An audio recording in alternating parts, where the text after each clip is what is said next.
Jika anak kita ingin sekolah di sekolah yang bagus itu, kita harus tinggal di daerah sekitar sekolah itu. Dan itu akan mempengaruhi guys, dimana kalau di sekolah-sekolah yang bagus-bagus, biasa harga propertinya itu akan mahal-mahal.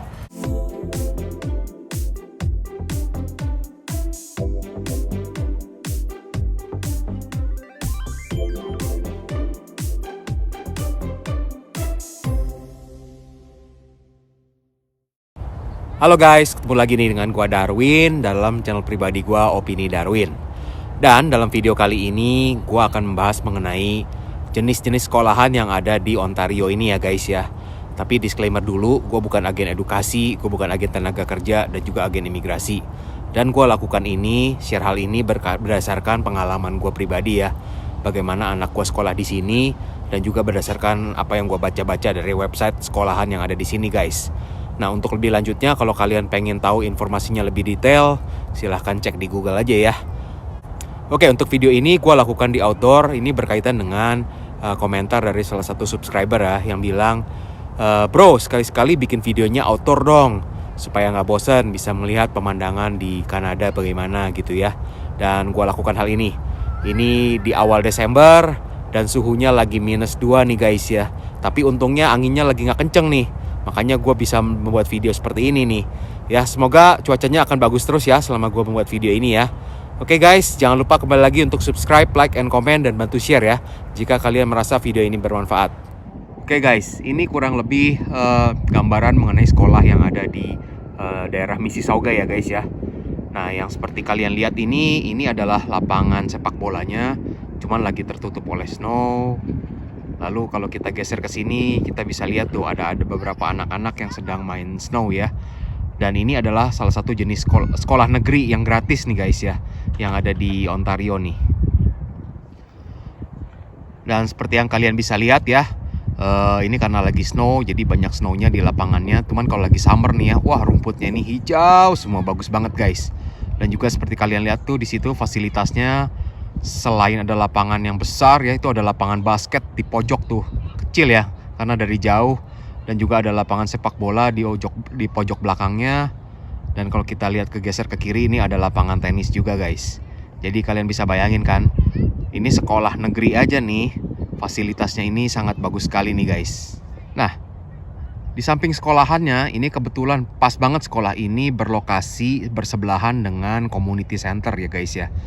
Nah, jadi di community center ini kalau kalian bisa lihat tuh ada playgroundnya ya. Ini kalau lagi summer nih rame anak-anak main di sini di playground ini. Dan juga di sebelah kirinya itu inilah community centernya guys.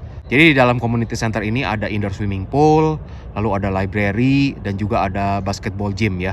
Untuk anak-anak yang mungkin senang olahraga dan ingin ikut klub basket atau klub volley, di dalamnya tersedia fasilitas hal itu guys. Oke guys, gue lakukan video ini di samping sekolahan ya, dan anak-anak kebetulan lagi main di luar ya, lagi main snow, jadi suasananya agak sedikit berisik ya. Mohon maaf jika ada suara anak-anak yang teriak-teriak tuh. Dan ini bayangin guys, di suhu -3 ya, anak-anak tuh masih disuruh main outdoor kalau lagi makan siang di sini ya. Jadi anak-anak tuh seneng main snow gitu ya. Jadi kalau anak kalian nanti mau sekolah di sini, make sure kalau lagi snow begini, suruh mereka pakai proper clothing ya, pakai snow pants dan juga pakai jaket yang tebal dan juga pakai sarung tangan yang penting. Karena nanti mereka akan main snow. Nah, oke guys, berkaitan dengan sekolah di sini, di Kanada itu berlaku yang namanya otonomi daerah. Jadi tiap provinsi nanti mempunyai kebijakan tersendiri berkaitan dengan education mereka. Nah, di Ontario ini pun dibagi menjadi beberapa region. Nah, contohnya kalau kalian tinggal di Toronto nanti, Toronto itu mempunyai Toronto District School Board. Nah, karena gue tinggalnya di Mississauga, gue masuknya itu dalam Peel Region. Nah, Peel Region itu mempunyai school board tersendiri ya, ada organisasinya tersendiri.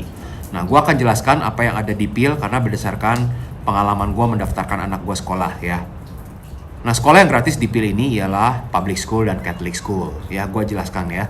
Kalau public school itu ialah sekolah yang umum ya, jadi sekolahnya itu tidak berdasarkan basis agama apapun. Nah, semua anak yang tinggal di Kanada bisa daftar untuk sekolah publik ini tanpa perlu bayar. Nah, kalau untuk yang Catholic school ini difunding oleh Government Ontario ya. Nah, tapi untuk masuknya, kalau masih di SD ya, dari SD kelas 1 sampai dengan grade 8, kewajibannya itu ialah anak itu harus Catholic. Atau misalkan anak itu nggak Catholic, salah satu parentnya itu mesti Catholic. dan ada pembuktiannya, ada surat baptis Katolik ya. Nah, tapi kalau udah high school nanti, grade 9 ke atas, sang anak boleh pilih dia mau masuk public school atau mau masuk Catholic school ya. Bebas tanpa perlu ada persyaratan di mana orang tuanya itu harus mempunyai surat baptis atau tidak. Nah, ada juga private school ya guys ya di Kanada ini. Nah, untuk private school ini sekolahnya itu bayar seperti sekolah swasta di Indonesia. Nah, untuk private school ini menurut gua bagus-bagus sih, cuman harganya nggak kuat ya. Gua pernah coba iseng-iseng lihat ya harga private school di sini. Wah, harganya itu bisa sekitar $1.000 guys sebulan. Jadi cukup mahal. Nah, lalu poin berikutnya itu berkaitan dengan public school dan Catholic school tadi. Nah, di sini bagaimana pembagiannya? Nah, SD itu atau elementary school itu ialah dari grade 1 sampai dengan grade 8. Lalu high schoolnya itu dari grade 9 sampai grade 12 ya. Dan juga berkaitan dengan umur, grade 1 itu umur 6, grade 2 umur 7, grade 3 umur 8 dan seterusnya ya. Jadi kalau anak kalian nanti datang ke sini dan umurnya 7, ya akan masuk grade 2. Anak kalian umur 6 akan masuk grade 1. Jadi di sini dipatok berdasarkan umur guys. Lalu berkaitan juga dengan kegiatan di sekolah, selama anak gue masih sekolah di sini ya, dia sekarang ini udah di grade 8, nggak pernah ada yang namanya nggak naik kelas. Jadi tiap tahun pasti ada naik kelasnya ya, kurang lebih seperti itu. Nah, untuk di sekolah publik ini sendiri ya, yang Catholic dan yang publik tadi, ini sebenarnya ada terdapat beberapa jenis programnya. Nah, untuk yang di elementary-nya ya, atau SD-nya dari grade 1 to grade 8, ada program yang namanya regular school, ya ikutin kurikulum biasa, ataupun French immersion. Nah, kalau French immersion itu apa? French immersion itu nanti ada beberapa mata pelajarannya itu akan menggunakan bahasa Prancis. Karena seperti yang kita ketahui, di Kanada ini bilingual ya, bahasa Inggris dan bahasa Prancis. Nah, jadi ada beberapa pelajarannya seperti art, lalu social studies dan geografi itu nanti dalam bahasa Prancis. Nah, jadi anaknya nanti akan mahir di dua bahasa tuh guys, Inggris dan Prancis. Nah, cuman untuk daftar hal itu, anak kita itu harus dari awal, dari grade 1. Ketika daftar grade 1-nya mau daftar yang French immersion. Nah, kebetulan anak gue waktu itu datang udah grade 2, jadi nggak bisa ikut ya. Anyway, it's okay. Karena ketika anak gue di grade 3 atau grade 4 ya, itu juga ada pelajaran French juga sih. Cuman nggak sedalam kalau anak-anak yang ikut French immersion. Nah, ada lagi program untuk yang elementary yang namanya gifted school kalau nggak salah. Nah, ini sekolah untuk anak-anak yang pintar-pintar semua. Nah, ini gue kurang tahu bagaimana proses pendaftarannya. Jadi nanti kalian kalau mau cek lebih lanjut, cek aja ya Gifted School Ontario gitu ya di Google. Nah, lalu untuk high school, nah kebetulan karena anak gue di grade 8 dan mau masuk grade 9, jadi tahun depan akan masuk high school. Jadi gue kurang lebih tahu nih bagaimana proses kalau mau masuk high school di sini. Nah, high school di sini pun sama seperti yang tadi gue jelaskan, ada yang publik, ada yang Catholic. Dua-duanya itu difunding oleh Government Ontario. Nah, untuk yang regular program, yang ikutin kurikulum biasa, itu semuanya gratis guys ya, maupun baik yang publik maupun yang Catholic. Nah, cuman nanti ada beberapa yang disebut sebagai Special Regional Program. Nah, beberapa Special Regional Program ini maksudnya apa?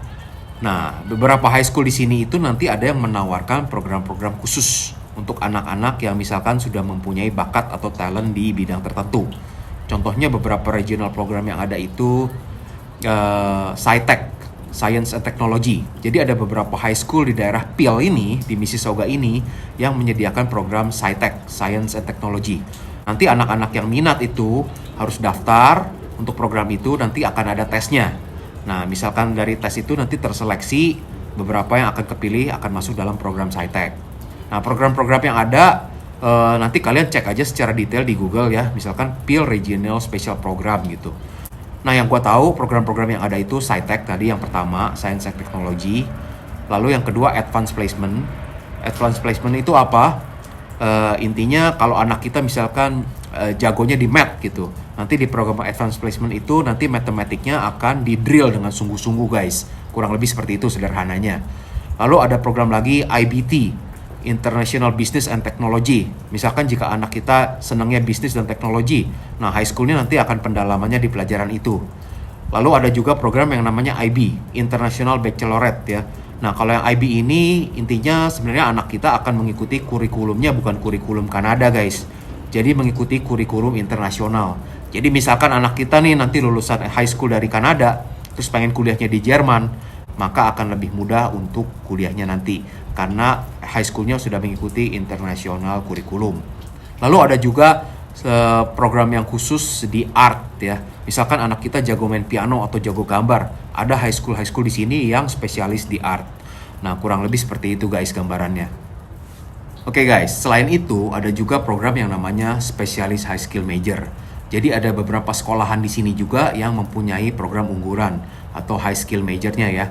Contohnya high skill major in tourism, ada spesialis high skill major in mechanical. Jadi kurang lebih seperti itu gambarannya. Lalu berkaitan dengan seragam. Kalau anak-anak kalian masih di elementary school, itu setahu gua tidak memakai seragam, semuanya pakai baju bebas. Nah, ada beberapa anak yang senang pakai baju bebas, ada beberapa yang sebenarnya pengen senang pakai seragam. Tapi kalau udah high school, udah dari grade 9 sampai grade 12, kalau di public school tetap akan pakai baju bebas. Nah, cuman kalau yang Catholic itu memakai seragam. Nanti ada persyaratan seragamnya masing-masing sekolahan ya. Jadi nggak seperti di Indonesia guys, di mana seragamnya kalau SD itu merah putih, lalu SMP itu biru putih, dan SMA itu abu-abu putih ya. Di sini tiap sekolah high school yang Catholic nanti akan beda-beda warnanya. Lalu berkaitan juga dengan transportasi guys. Nah, kalau kalian masih tinggal dalam region yang sama, cuman jaraknya gue lupa ya, tergantung. Kalau di elementary, di middle school, dan di high school itu jaraknya beda-beda. Cuman kalau jaraknya cukup jauh, itu nanti kalian akan mendapat fasilitas school bus, di mana kalian tidak perlu membayar. Jadi nanti ada school bus yang akan menjemput anak kalian jika masih masuk dalam region dari sekolah itu. Lalu berkaitan dengan kualitas sekolah di sini guys, ada yang bertanya kepada gue, bang, sekolah publik di sini bagus-bagus gak? Nah, kalau dari segi fasilitas, seperti yang gue udah jelaskan, fasilitas sekolah di sini bagus-bagus guys ya. Lapangan basketnya, lapangan sepak bolanya, indoor gymnya, lab komputernya, library-nya, semua bagus-bagus ya. Itu kalau dari segi fasilitas. Cuman kalau dari segi kualitas ya, nah itu juga semua tergantung. Tiap sekolah mempunyai ratingnya tersendiri guys. Kalian bisa cek, karena gue pernah membuat videonya di Indo di Toronto ya. Kalian bisa cek di Fraser Institute ya, websitenya itu bisa mengetahui ranking dari masing-masing sekolahan guys. Nah, tiap sekolah mempunyai ratingnya tersendiri. Nah, berkaitan dengan rating sekolah ini, seperti yang gue jelaskan dalam beberapa video sebelumnya, anak kita ingin sekolah di sekolah yang bagus itu, kita harus tinggal di daerah sekitar sekolah itu. Dan itu akan mempengaruhi guys, dimana kalau di sekolah-sekolah yang bagus-bagus, biasa harga propertinya itu akan mahal-mahal.